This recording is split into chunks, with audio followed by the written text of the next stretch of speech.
Sir திமுக என்ற Christian முஸ்லிம் கழகம் வந்து 200 சீட்ல நிக்கணுங்கிறது அவங்க சீஃப் மினிஸ்டருடைய எண்ணம்.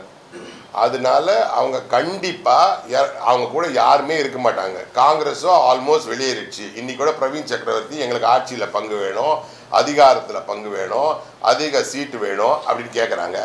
இது வரைக்கும் தைரியமா எடப்பாடி பழனிசாமி நாங்கள் தனியாக தான் ஆட்சி அமைப்போம்னு சொல்றாரு. நாங்கள் என்டிஏ ஆட்சி அமைப்போம்னு நாங்கள் சொல்றோம்.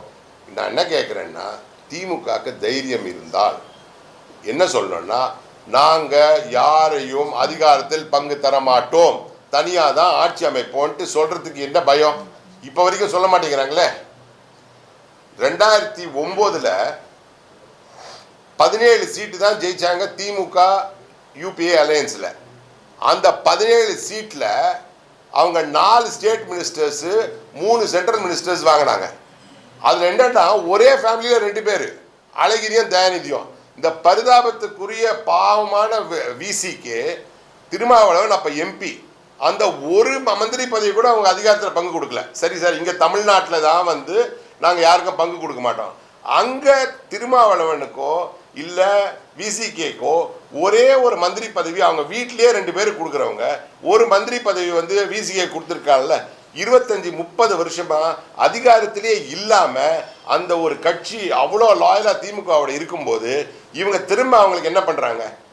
அவங்க மட்டும் அவங்க ஃபேமிலியில் இருக்கிறவங்க மட்டும்தான் பதவியில் இருக்கணுங்கிறது தான் திமுகவுடைய இன்னைக்கு இல்லை, கடந்த 40-50 வருஷமா நெடுஞ்செழியனை வெளியேற்றதுலேருந்து இப்போ வரைக்கும்.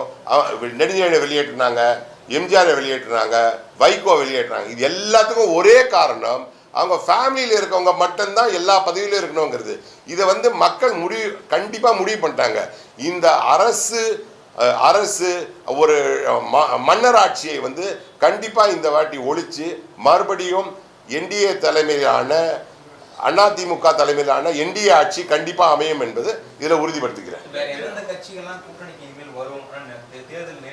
ஏங்க திமுக தனியாக நிற்குங்க, மற்றபடி எல்லா கட்சியும் திமுக விட்டு விலகி வந்துடும், அவ்வளோதான்.